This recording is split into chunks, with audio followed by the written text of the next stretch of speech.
One of the basic things you need to know when knitting is how to do the standard knitting bind off or the standard knitting cast off, and I'm going to attempt to show you how to do this.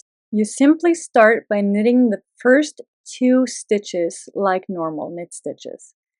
And as you knit the first one and you finish knitting the second one, you are going to pull the first one that you knitted over the second one you knitted, which will hold the stitch in place so you don't have to frog up your whole project. And as you can see, it's not a very complicated process, and this is what you will continue doing until you're done casting off. As you see here, I do the next stitch as a normal knit stitch, and then I bring the first stitch I had on my right needle over that new stitch that I just knitted. I'm going to show again how I'm doing it. I knit 1 stitch and then I bring the first stitch over the second stitch.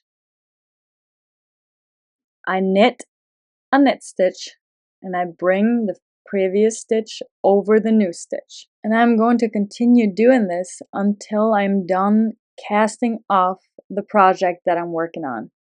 As you can see here, this method creates a border at the end of your project that kind of looks like it's knitted or that it's braided or that you are knitting sideways, which I think looks pretty elegant. Also, it depends on the project you're making, obviously, but to me, it's a pretty good looking border. Now, how do we end the cast off?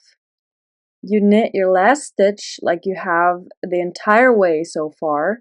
You bring your first stitch over your last stitch, then you cut the thread or the yarn,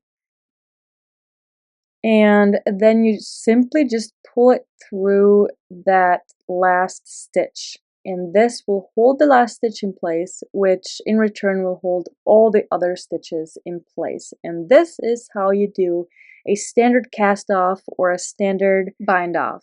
As you can see, the border is, in my opinion, very elegant.